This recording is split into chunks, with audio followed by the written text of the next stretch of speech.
And I'm so excited to introduce you to one of my best friends, Sharon Rose. And if you don't know Sharon, you will be amazed at how incredibly she's like a force of nature in her creativity. I want to read a little bit of her bio, which I've never done before, but I will. Just a little bit. She's a true Renaissance woman. She's a filmmaker, choreographer, composer, author, teacher, and performer. And she transits the worlds of art and commerce in a unique and compelling way. Sharon will share her insights and powerful perspectives from her background in dance, film, and her book, The Path of the Priestess, a guidebook for awakening the divine feminine. And we're going to talk about the goddesses of love and compassion, right, Sharon? That's right. Yay! So I'm so glad that you said you would do this, because I think what we're going through right now is the divine feminine needs to be represented, but in a different way. We don't want the balance to go patriarchy to matriarchy, and that we want the middle ground, right? We want that divine essence Yes. that exists within every human being, and the balance of male and female, that yin-yang balance, that middle path in which the male and the female are balanced in every human being. So perfect. And I want everyone to know this is, I mean, Sharon has always been leading edge. This book was written, it's called The Path of the Priestess, and the subtitle is A Guidebook for Awakening the Divine Feminine. This was written in 2002. So this is someone who got the memo early and has been living it and expressing it for over 20 years as a example of how we can walk on the earth in a different way. Thank you. You're Thank you. Well, I must, because I am someone who has gone deep, deep into many ancient traditions in the traditional way. And so this quest, even though I was a dancer and actress and performer and musician from very early on, which my mother was like one of those stage mothers, right? So she was a dancer herself, and she is a scholar, and she just nurtured all of that within me, which is something that really, I can't tell you how much being a mother, a true mother, giving that love, that unconditional love, that kind of selflessness, you know, is so important. It's to raise up a child to be a loving, caring, respectful human being is so important, and it's needed so much in this time of chaos and in what the Hindu tradition, which I'm very deep in, would call the Kali Yuga. Right. Well, yesterday when I was talking, I was talking about Neil Donald Walsh wrote a book called The Storm Before the Calm. And I truly believe that's what we're in right now. We're in that storm. And part of what your genius is that you've helped us, and you can help us with visual training tools and almost activations. A lot of your work is an activator.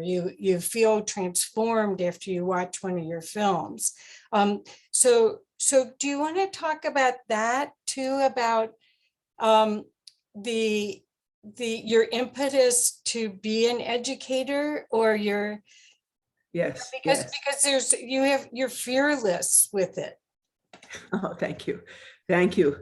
Well, I had the great blessing of living in India on a number of fellowships, American Institute of Indian Studies, Fulbright Senior Research Fellowship, with Sitara Devi. It was my Guruji, queen of North Indian classical dance. She'd been an early Bollywood star, and she also was a tantrika. So she really understood. I mean, it was generations in her family, right? Generations of dancers and musicians and Vedic scholars, right? They were a Brahmin family. And so I lived with her, which is a very unusual thing for an American to do. And even these days, even in India, you know, that's a really traditional thing to live with your Guruji. So you're getting like 24/7 transmission of knowledge. And it totally transformed my life. I mean, prior to that, I went to college in the 60s and grad school in the 70s in DC. It was the feminist movement. We were fighting for these rights, you know, to burn our bras and and you know, get out of this kind of, what do we say, you know, the patriarchal, we might call that, system. And then when I got to India, I mean, I had discovered this dance form actually through a visionary experience in which, I'll tell you all, I had eaten a whole lot of mushrooms, psychedelic mushrooms. And I felt like I was dying. I mean, I was in the Caribbean, I was sitting there looking out at the ocean, you know, the Caribbean, actually the sea. And it felt like I was dissolving. My whole being, my ego, everything was dissolving. And the next thing I knew, there was, to this day, once I knew later, Shiva, Lord of the dance, of course, in the sky. And I started doing Indian dance. I was doing and I had no knowledge of it from this life. I was doing, you know, like all the little gestures and, you know, mudras and offering to him, and every gesture, every expression seemed to be creating reality around me. Wow. So from that extraordinary experience, I came back. I was in Cambridge, Massachusetts, teaching modern dance, and I found this Dulal Talukdar, who had been head of Pakistan, National Dance Company of Pakistan, who had performed for Mao Zedong and John Kennedy and everybody. And I walked into his class, and I had come home. I had come home. This dance form, it's a tantric form, if you know what that means, in which, and the true tantric, in which you learn to embody all the deities of the Hindu tradition. And this is what she trained me in. And she said, the minute she's like, okay, we're giving away all your Western clothes. You can only wear in a sari, because if you are going to understand this subtle grace and beauty of the feminine, then you have to dress like a goddess, you know. So that was a lot of fun. She took me to all these shops, and I bought all this gorgeous, gorgeous Indian saris and ornaments and everything. And then she started teaching me, and she just sat down and just transmitted to me energetically and visually and through bija mantras, seed syllables, through mantras, through songs, through dance, this whole spectrum of the feminine as it exists within the Hindu tradition. So it wasn't just, it was, you know, first because I was a modern dancer, I was very flexible and could jump and all this stuff. And I was kind of masculine in my movement. I didn't understand this soft subtleness. I had encountered some of it in like romantic ballet. But anyway, she taught me the Shiva dance. And then she started with, Durga, goddess of power and beauty. So it was this like immense power. And in this tantric form, what you learn is first, of course, you're going to invoke the God. First, you're going to do some pranayama. You're going to breathe, right? And clear your channels and your chakras and all that. And then you're going to invoke, and you see the goddess, whichever one it is. And also in the male, you do the same thing in front of you. And you're saying prayers to invoke. I'm working now with Kuan Yin, who's been around my whole life. She's a Chinese goddess and of love and compassion. And so when you're working with her, after you do your breathing, you see her there, and she's riding, she's on the ocean. She who hears the cries of the world, not only hears, but responds. She hears and responds. The great savioress, she's called. And you see her there, and she's riding on the waves. It's the full moon there too, behind her. And she's there, and she's riding on a serpent.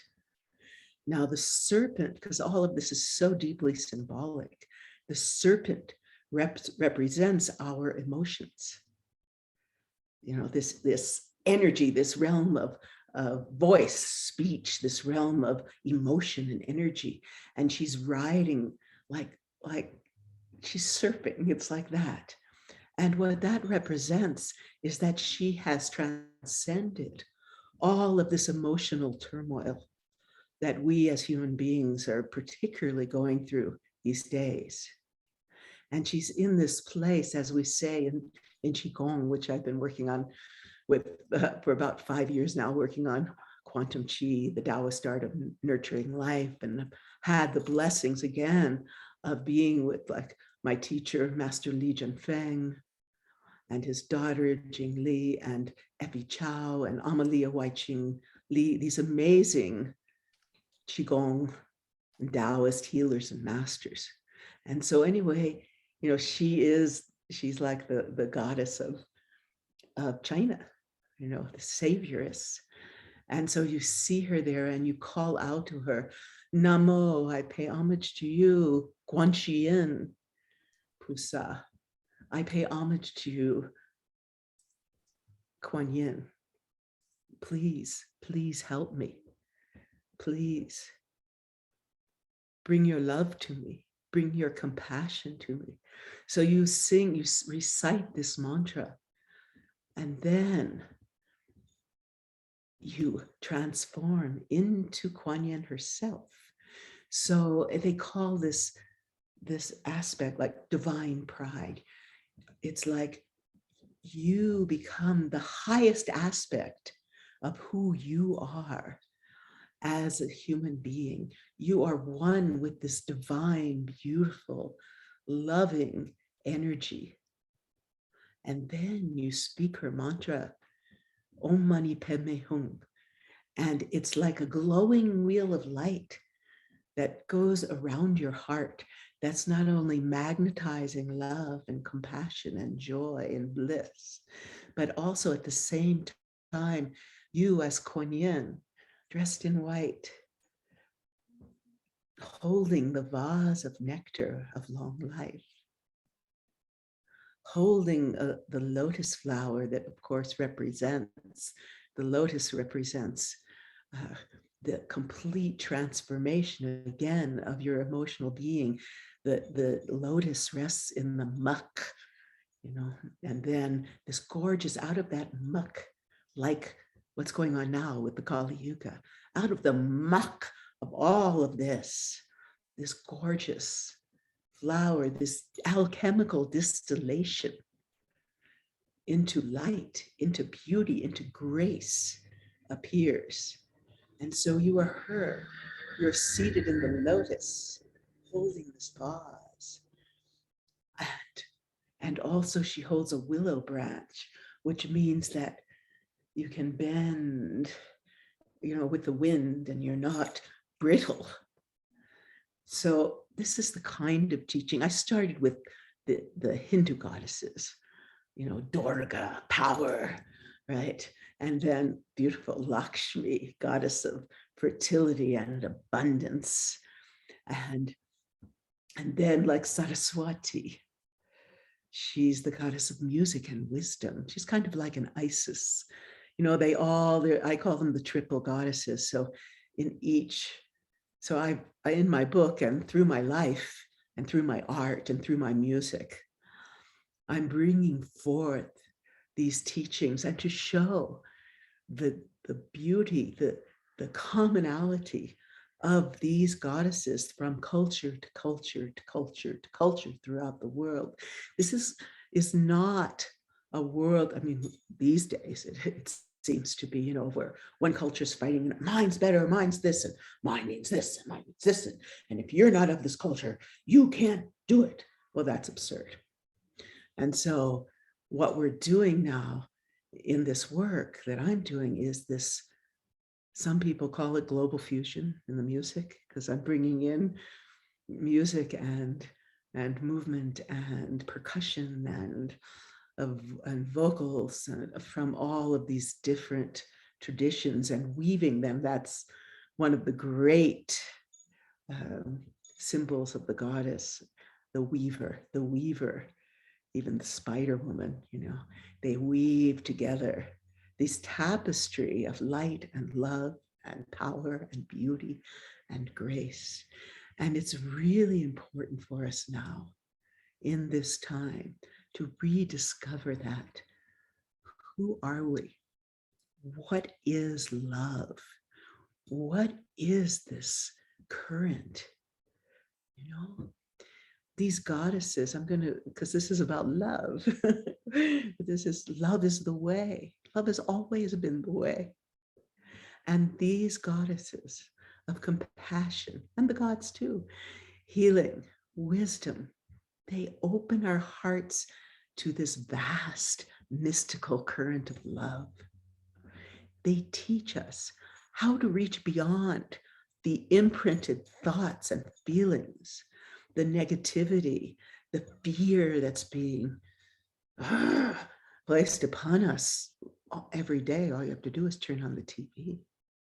And they teach us to align ourselves with the most delicate, powerful current of love, of light, of grace. But how do you define this current? This is what I've looked into, this current, this Shakti, it's called Shakti in India. And it's also this feminine current. And this is also Chi in China, or Prana, right, in India. Well, love, which flows through every cell and transcends every boundary, is the life stream of this world.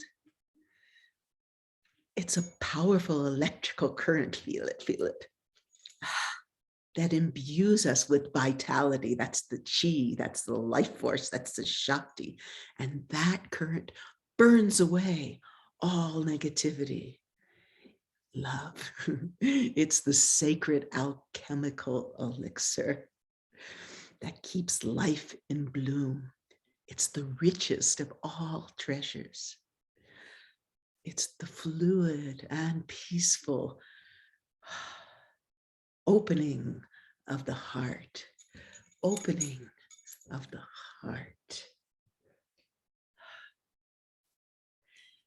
And when you open your heart, you have the potential to experience that spark, that essence of divinity, which is in the heart of every living creature. Love begins with that recognition of that spark of divinity within you. Not only within you, but within every being. from this experience, this personal, deep experience of the living goddess, your heart begins to open like a delicate flower. And you'll see yourself not as this sad, scared, just fearful, disturbed, just person, but you'll see through the eyes of the goddess. You'll feel that goddess or God awaken within yourself and you start to experience the power of grace, serenity, rapture, and true sovereignty, which is a big word these days, of the loving goddess. So, in this world, because we're speaking about love, in this world these days, love in this time period, love has become distorted, as many things are. I remember when we were working on our film 2012, The Odyssey, that was talking about the teachings. We went all over the place and met with lots of scholars and teachers. In those teachings, I remember the Q'ero shamans in Peru said to us, in this period, the world will be turned upside down and the lie will become the truth. And so where is love? Love, we talk about, so many people, oh, I fell in love with this guy. Well, what was that about? Well, they fell in love with the outward appearance. They fell in love with his beautiful eyes or his handsome physique. And it goes male, female, or wherever you are when you fall in love, whoever you are. And that's not love. That's just kind of a lust and attraction. You might fall in love, like you might, have a very powerful sexual experience, right? And that, because believe me, I've spent a lot of time studying Tantra from many different perspectives. And you might, find, oh my God, this is the best sex I've ever had. I'm totally passionate with this person.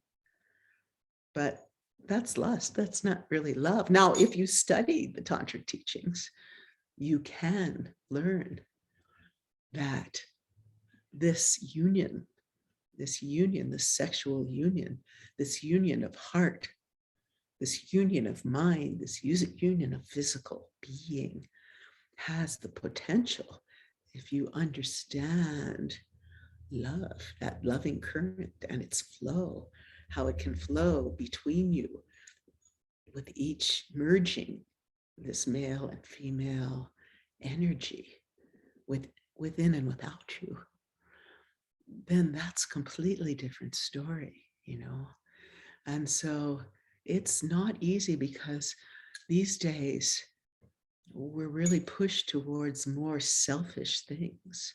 We're pushed towards, okay, so you might fall in love with somebody because they're very wealthy or something, or they're in some kind of position in the world that they can help you, help you achieve they can be, some of these goals are egoistic, some of them maybe not. And then what happens though, is because we don't understand the true nature of love, and we totally don't understand the power of love, beginning with loving ourselves. We really don't understand that. So it all becomes confused and distorted. And then we want to go and, find another lover and another who maybe can fulfill this yearning that we have. And so, I understand, I've been in relationships, I've been married for 25 years now, and we go through a lot of things, believe me.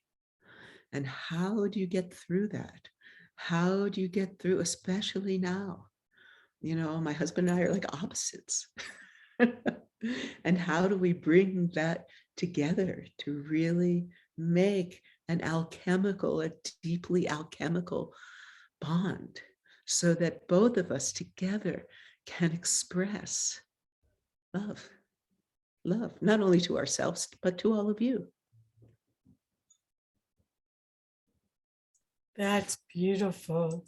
So there, let me put myself back on.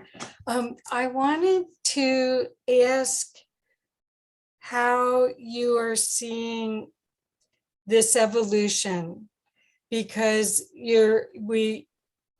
I believe that the recipe, the teachings that you embody are part of our potential curriculum to love, part of our correction from the competition to collaboration, part of our knowing that it may be ancient knowledge that's now going to be reintroduced to society. But how are you seeing this work? Because I don't know that much about the Kali Yuga, but could you express how, because we're going from the Dark Ages to the Renaissance. So could you talk about that, please? Well, in the Hindu tradition, and then even in the Greek and European traditions, in many traditions, they talk about this. There's 4 ages. Life goes in cycles. And instead of linear time, there's cyclic time. And we start in the golden age, of course, where we're not even physical yet. We are totally aligned with divinity. We are the dance of Shakti, the dance of light, playing in joy and grace and love. Everything it's like totally pure. And then what happens is that the great metaphor, which is a very feminine metaphor in India, is a cow, the great mother. The cow is always seen also in Egypt, Hathor. She's the great fertility goddess. She's also a cow, right? And they have these horns and the moon, right? And the awakened serpent. But so in the golden age, the cow is standing firmly in truth, virtue, and integrity, totally, and love, and totally pure. And then as each of these ages unfold, it kind of gets one leg cut off. That's the metaphor. So in the golden age, is completely firm on 4 legs, and then so things start degenerating. The process of entropy comes, and we go into the Silver Age. Now, the Silver Age, we become more physical, but at that point, it's when we're worshiping the earth. It's all so new and beautiful, and the rivers and all those ancient, like the ancient Vedic prayers, the ancient, Zoroastrian prayers, the ancient, prior to building all the monuments, when we totally were aligned with the natural world. That was the Silver Age.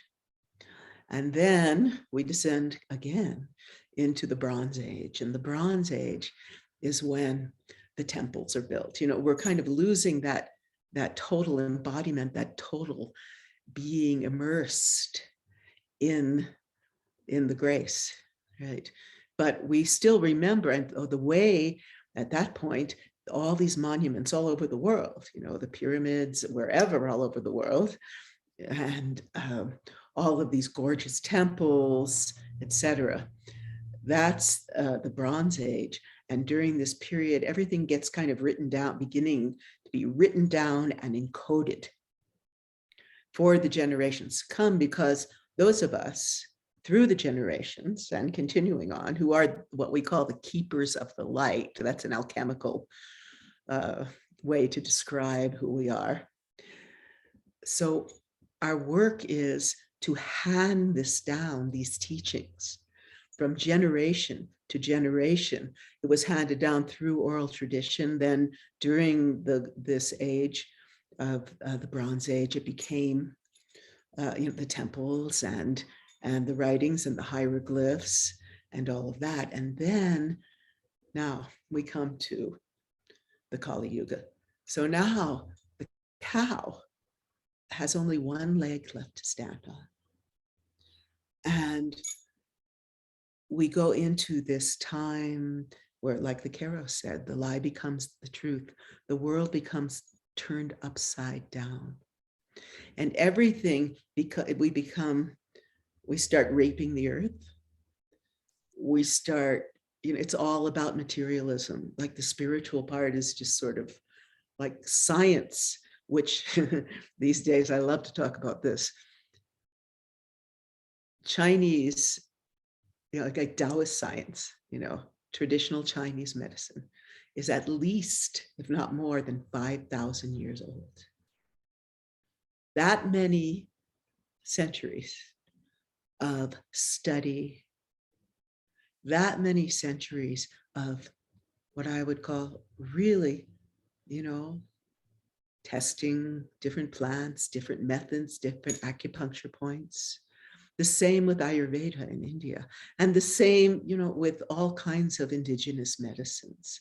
It's been time honored and tested, but yet when COVID came out and we went into this kind of hell realm,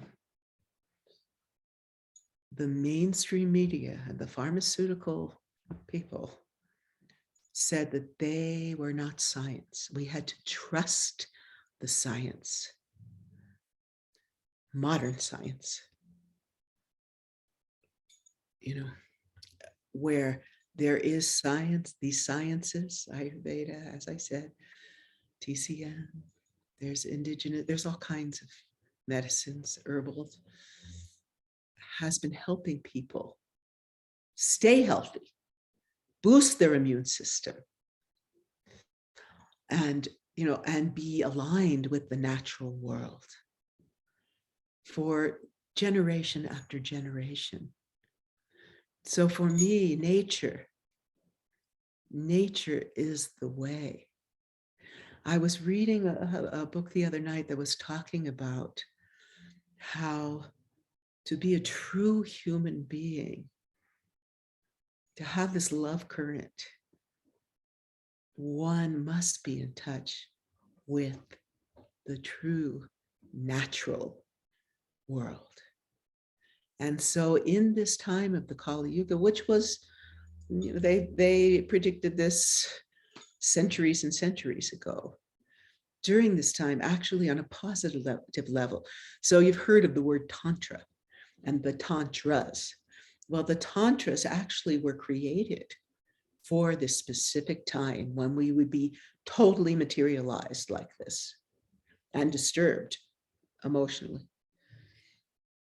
And so the Tantras teach us about this embodiment, about what it is to be a true human being. There are these gifts, it's interesting in the Tibetan tradition, which I've been in a long time. They talk about, there are teachers who were called tertans, finders of lost treasures. And in this time, like my teacher, Namkhai Norbu Rinpoche, he was one of those. And through dream states, because all of these teachings teach us that we are so much more than this little materialist thing that the scientists study. We have energy bodies, we have chakras, we have meridians. We are so much more subtle than they lead us to believe, or they want to think us to believe, right? And all of this, these like illnesses and things we're going through, they start way out there in the expanded body through the emotions, through the thoughts, and then come into the physical. And so what's so beautiful about these ancient traditions, where love is the way, is that we learn about all these different aspects of who we are. And the Tantras, so, this is the time when sexuality has been just really like disturbed and demonized and perverted, I would say. And so that love current is just lost for this moment of sensation or conquering or power. And that, I can't tell you the difference between that lustful experience and the full, true, heartfelt tantric experience where your fields are joining, are playing and dancing together. And not only that, but from that amazing sensory, like super sensory experience, you're sending that chi, that Shakti, that light, that love, that current out to bless and help all sentient beings. So the tantras themselves were created for this materialist time, because we start with that. We start with the physical and we learn outward to all these different aspects of the amazing beings that we are. So let's see. Here we go. Whoops. Yeah. There Yeah. we go. I Sorry. only wish I could bring you a taste of what this feels like. Well, You know? you can't. I think those of us that are sensitive are feeling what you're talking about. You're expressing it beautifully, and your energy, if people can read energy, we're feeling it. And the excitement of it and the desire to express at that high level of joy is what I think is you're expressing beautifully, because that's what we're missing. If we stay in the joy, in the co-creating with the universe at a high level, we don't get caught up in this storyline that is being given to us. So what do I do have one more thing, because you asked me the question. I start talking about this, I get kind of lost in it, but you asked about the transition time. Right. We are now. Yeah. And I encountered in India a group called the Brahma Kumaris. Ooh. And that group, it's interesting because the main teachers are all women, and the men are the support, which I love. And they teach that we are now in this time, which they call the Diamond Age, where those of us who you're speaking about, right, hear and see and feel this great call to the light. It's the time when, like the lotus flower, when all this muck that has been accumulating over all this time goes into like the alchemical vessel, we'll call it, and is churned, right? It is distilled into a diamond. This is also the alchemical metaphor, right, of alchemy, that's creating the philosopher's stone, the magical elixir of life, where there is this taking the coal and the darkness and the fear and the negative, the kleshas, we call them in India, this darkness of our being, and just like the pressure becomes so much that it becomes a diamond, and then we enter the new golden age. And how fast can we order that up? Well, I mean, I've been hearing so many wild things. Like there's people out there talking about, oh, next month there's going to be the big solar flash and the light's going to pour in so much that, those of us, we're just going to be instantly enlightened. Well, that's possible. I'm open to hearing, potentials, but for me, it's really about living in joy. But, I had a head injury 6 months ago, and it really woke me up. How many minutes do we have left in this world? You Right. know, we teach a lot about impermanence. So why not make every minute count and find ways that bring you joy to enhance your creativity? And, you know, it's good to know, it's really good to know what's going on out there, and to be aware, you know, of what's going on. But to allow that to just bring you down and take you away from that love current, that joy current, that grace current, what's the purpose of that? Then they win. The people who are the beings, whoever they are, that want that. We made a film called The Last Avatar, and in that we brought up this idea of the Archons. And this comes out of the Gnostic teachings, the Archons. And when Sophia, the great goddess, she came down from the eons as a being and became the earth. There was this like dross, this, you call that, this like, you know, the stuff left over. And that went around, and then that turned into these soulless beings. Well, this is, of course, symbolic again, who were like, kind of like what we might call AI these days. But they gather around and they like suck on your negative emotions. They not only suck on, they feed on them, but they also like push them, right? So I would say that all of this fear that's being thrown out at us, all this greed, this is real time of greed, and selfishness and egotism, all of that is being pushed by these archonic forces. And we cannot let them win. And they win when we go crazy, when we're freaking out, screaming at people, where we're terrified, where we can't see our way through. And believe me, I go through it. We all go through it these days. It's very hard. But when I had the head injury, I spent some time mostly with Kuan Yin, really focused, because I'm writing a song for her now, because I'm finishing up the Nectar of Bliss, embracing the divine feminine spirit.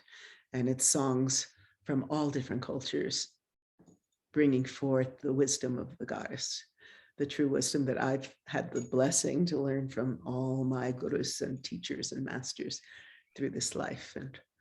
And I also want to say this, in the thing that we're really missing now is something called respect. Of all these traditions, you know, in India, when you see your parents, when you see your teachers, any elders, you actually touch their feet and they bless you. Well, now respect is gone. My brother was telling me, he had some relatives, young one, like in their teenagers. They came to his house. They just went, oh, you must be a materialist.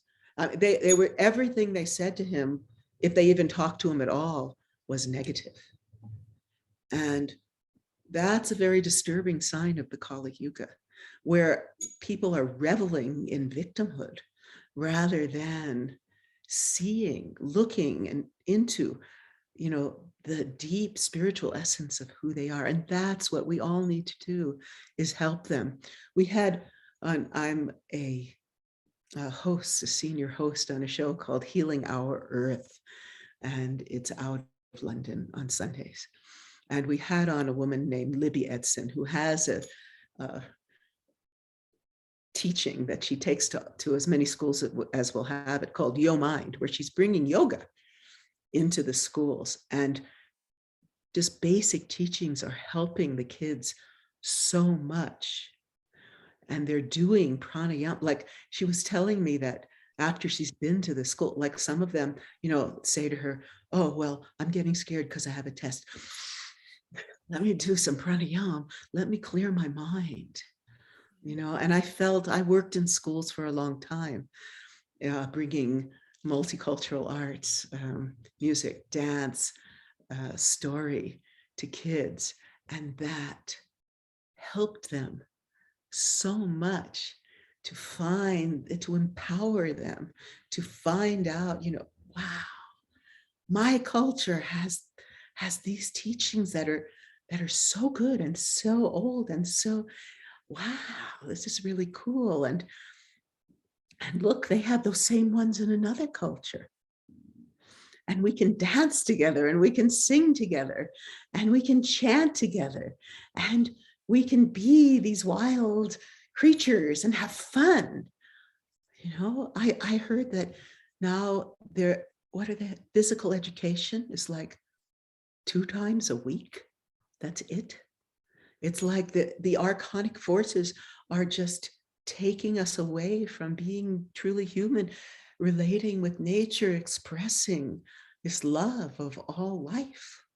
It's turning us into these video game, kill, destroy, lots of avarice, it's appalling. And those of us, and I'm speaking to you out there, you light workers, and I know you're doing it anyway, but I'm just gonna say to you, come on, love is the way. Let's bring together the beauty and the joy that we have the potential to experience, and that our ancestors have experienced for so long, and the healing. Part of the reason I love you so much is I love creating stuff. And I love how you and we can't help ourselves. And so what you've done is you and your husband have made 23 films, right? About that, yeah. Yeah. And you have a course or several episodes of Quantum Chi done. And what you mentioned just barely was that you've been working on this beautiful music that is totally a gift from your heart that I hope will be done this year and available. So that's what I would love to, if there was one thing to ask you is, how do you channel, because the potency of fear and anger, that potency that's in the field, we're both very sensitive. Mm-hmm. The potency that's in the field, how do you channel that to create love? Because you do. How do you do that? Well, I would say I've been blessed with many, many teachings on how to do that, right? In the Dzogchen teaching, which is called the Great Perfection in Tibet, which aligns you with that divine essence. There's a very simple thing that you can do. And so you begin with some breathing exercise. I mean, I could teach you, but there's all kinds of breathing exercises. So you're clearing your channels, right? You're sitting. And then you imagine in your heart that there is this ball of light, of white light.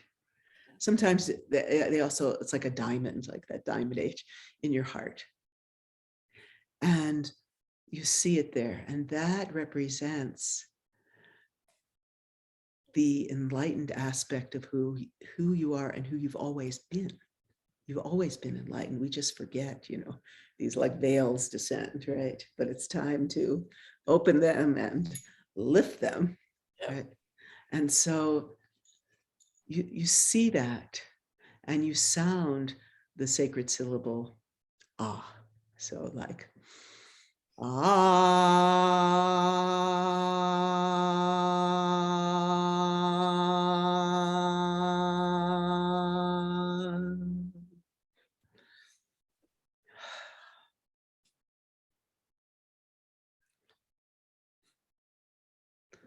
and you can sit as long as you want, just sensing that. Then you sound another ah. And with that one, you send light from your heart, like streams of light, to all the gurus, all the enlightened beings, whatever tradition, if you're Christian, you sent it to Mary, Christ, and the saints, you can say whatever tradition that you relate to, that's who you sent it to. And you see them out there, like beyond your field, out into the like Akashic field even, you see them out there and they're like sitting there just waiting. They're waiting for you to connect with them. So you sound another ah. Ah.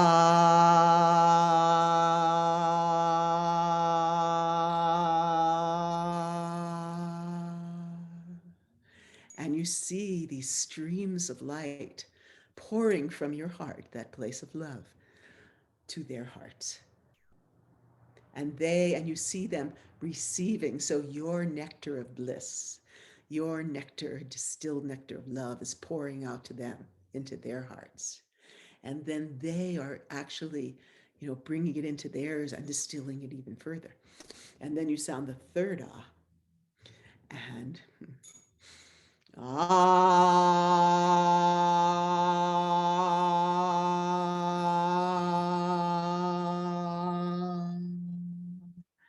And then the light from their hearts begins streaming right into your heart. But not only that, the images of them, the visualizations of them, their Shakti, their current, their, their juiciness, even, their power, their sensuality, their grace, everything, it pours back into your heart.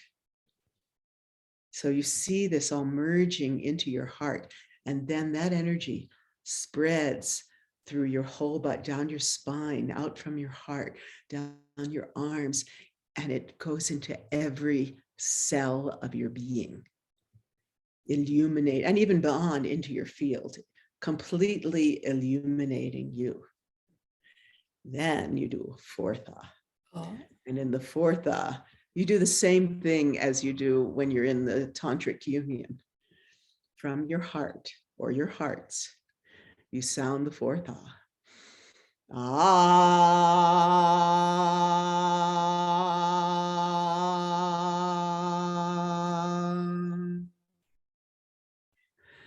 And you send that current of love, that current of compassion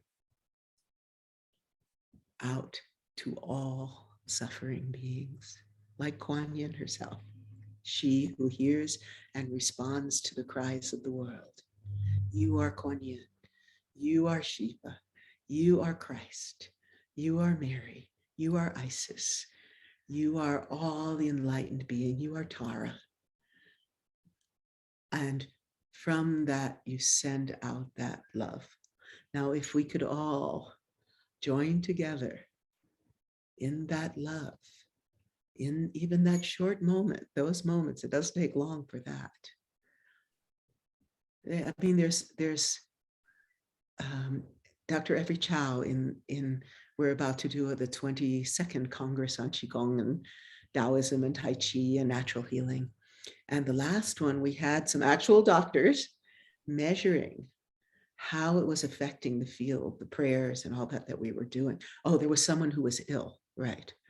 And what he measured was that during that period of time when we were sending him all of this current, this chi, all of his numbers went positive. Wow. Lynn McTaggart, Greg Braden, they talk about this, the power of prayer, the power of sending out. And what's better than light and sound? That's why music for me is so powerful.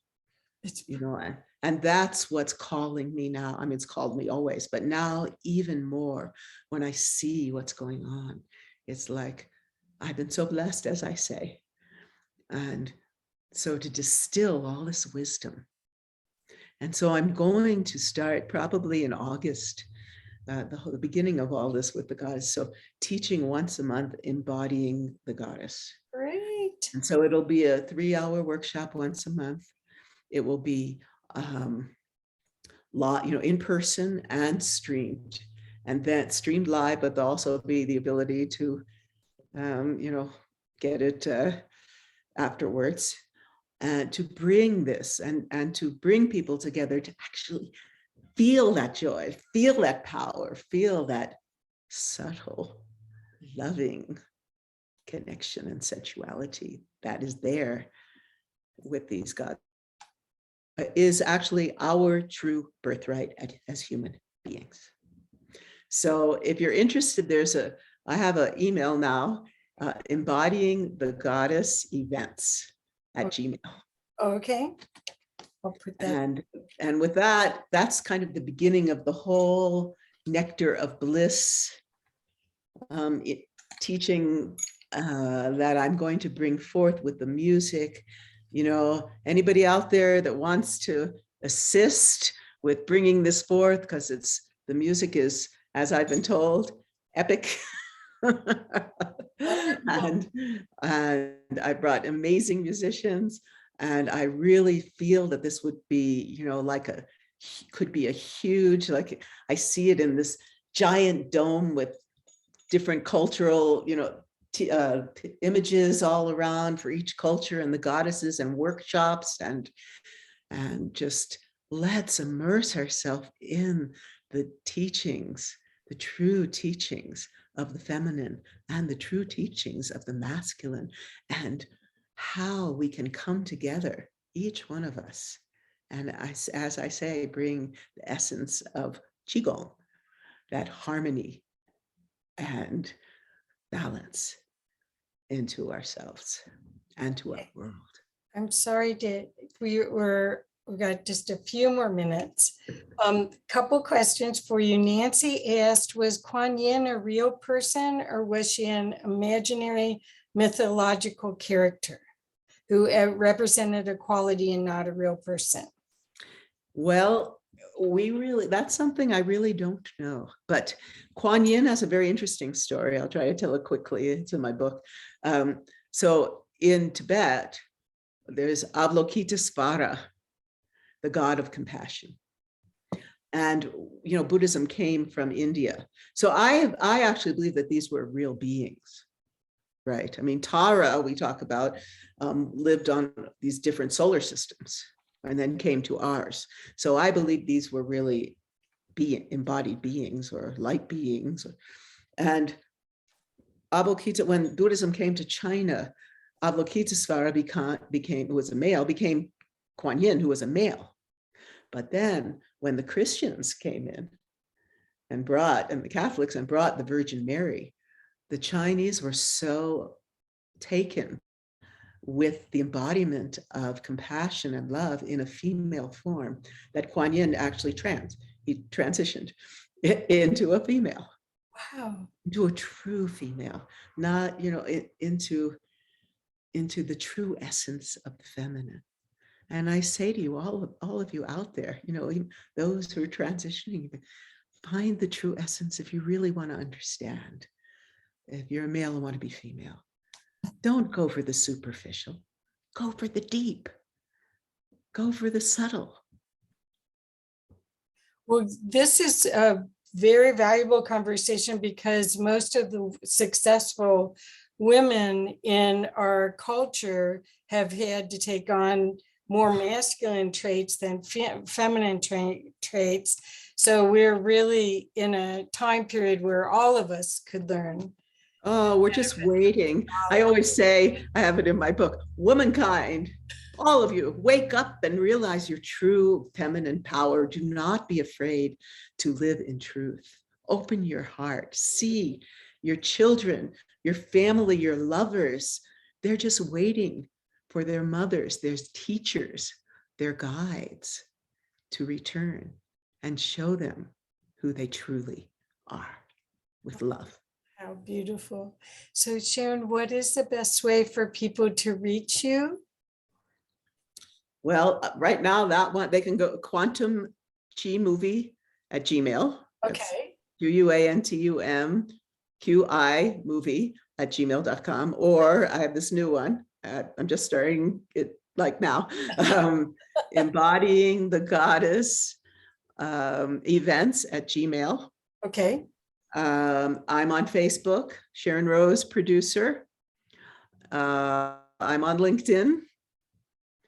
I have a Quantum Chi group, Quantum Chi Life Force Energy on Facebook. I have, let's see, yeah. Healing Our Earth, you're on. Healing Our Earth, I'm on every Sunday. That's healingourearth.com. And that's a wonderful group of people. I mean, Sharon, everything you've done has been so top-notch and so beautiful. Thank you so much for all of your contributions and keeping this knowledge alive. Nancy Stetson said to me that she thought you were the only person, Westerner alive, that knew the ancient Indian dances. So that's what, wow, yeah, no pressure. But yeah, so. Well, I come from, it's very few that have had that experience of living with a female to female guru. But, you know, I'm a scholar and all, there's so many layers and levels that it's not just, oh yes, I'm channeling the goddess. No, yeah, to really channel the goddess, that's a long time of teaching that has been taught from guru to disciple. It's not just an ego thing about, Okay. oh yeah, I'm channeling now. Oh, okay. I'm so cool. Nancy, I did put SharonRose.com in the thing in the chat, and I can also put Quantum Chi in for you. Okay. Yeah, Quantum Chi movie. Yes, Sharon Rose, we're about to redo the website. So yeah, it's old, but it still works. It still works. Okay. Well, thank you so much. Blessings for. I love you all so much. And you always bring out the best in everyone. And I really want to acknowledge that. Oh, thank you. Thank you. My pleasure. I learn with every time we're together. So me too. Thank you all for being here. Please share this if you really enjoyed it. Please, this is valuable knowledge that every generation needs to hear. Thank you.